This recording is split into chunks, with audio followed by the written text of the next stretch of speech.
Okay, so today we're going to cover the aftermath of the Tennessee Georgia game, and let's just say my predictions were right and wrong. Sadly, my prediction that Tennessee would win was dead wrong, but the way that Georgia was going to win the game, if they were going to win, and for Tennessee to lose the game, was correct. One, it was horrific for Hendon Hooker in the backfield. He came out. He came out the game bruised up, definitely. He was under pressure the whole entire game, and that caused him to make poor decisions, which is the first time I can say poor decisions and Hendon Hooker in the same sentence. He couldn't get the ball out. He held the ball on for way too long, forced a lot of plays, and it didn't. Our offense couldn't get anything going, and that was because of we couldn't get the run game going at all. And I'm going to have to apologize to Stetson Bennett. Stetson Bennett didn't do what I thought he was going to do and stuck to the plan.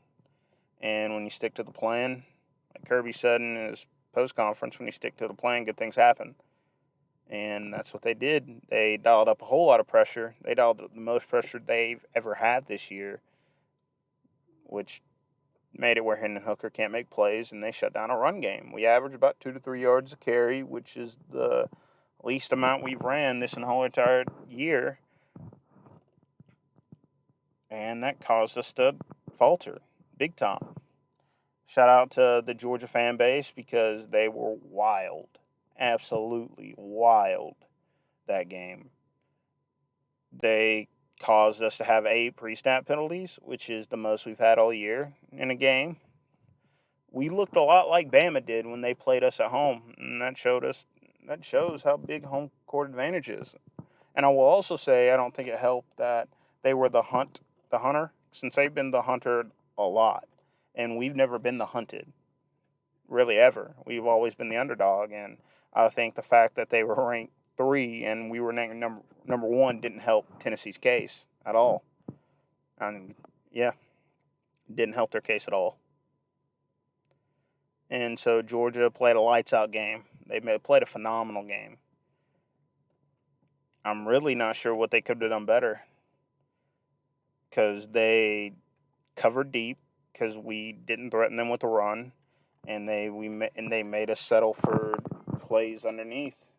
And when that happens, we can't make those explosive plays, and which caused us to only have 1 touchdown, and the other 2 scores we got were field goals. I will say that Georgia needed this game more than Tennessee did, because, if they didn't beat us, they'd have a very low chance of making the playoffs compared to we still have a shot, especially since Notre Dame blew out Clemson, which is a good thing for Tennessee. It really helps their chances to get in. And Alabama lost, which I knew was a very big possibility. I didn't think it was actually going to happen like that, and I'll go into more detail about it later in my next video.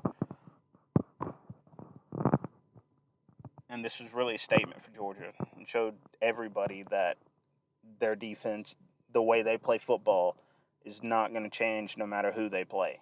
And their brand of football will stay consistent every game. And they brought their best. And we didn't. And Tennessee didn't. Tennessee didn't bring their best. Well, they couldn't, because Georgia bled lights out, in all respects to Georgia, and hats off to them. That 75-yard punt didn't help us. That was a nuke of a punt. And the fact that it put us inside the 1, and we lucked out of that safety, because I think it should have been a safety, which it didn't matter since they scored the next play on a deep ball, which was the first deep ball Georgia's had to a wide receiver all year, which kind of surprised me.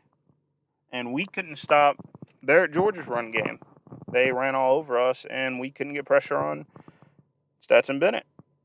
Tennessee couldn't get a lick of pressure on Stetson Bennett, which I said they would need to if they win the game. And Stetson Bennett was comfortable the whole entire game. If you saw it at the end, he was wanting to seal the deal, and instead of kicking a field goal, he was wanting to go for it. He was wanting to go for it on 4th down. He had that I want to go in for the kill mindset, which is props to him for being an absolute dog. No pun intended. The thing that did surprise me, Brock Bowers wasn't that big of an issue that game, which is crazy. They they did it in ways that they haven't did it this year. Like I said, they got the receivers the ball a lot, and they run the ball really well. Stetson Bennett really didn't have to make too many plays with his legs, and the one he did make, Tennessee under pursued, and he scored for a touchdown. So that about sums it up. It was an ugly game for Tennessee. I think it's going to help them. It won't help them with their SEC championship hopes, which is their goal for this season. But I think it helps them as a program. It helps the younger guys. It gives them experience. That experience being the hunted, it, the experience of playing a really good, deep team. And I think they'll get another lick at them in the playoffs, if you want me to be 100% honest with you. Because the way Ohio State looked at Northwestern wasn't completely impressive.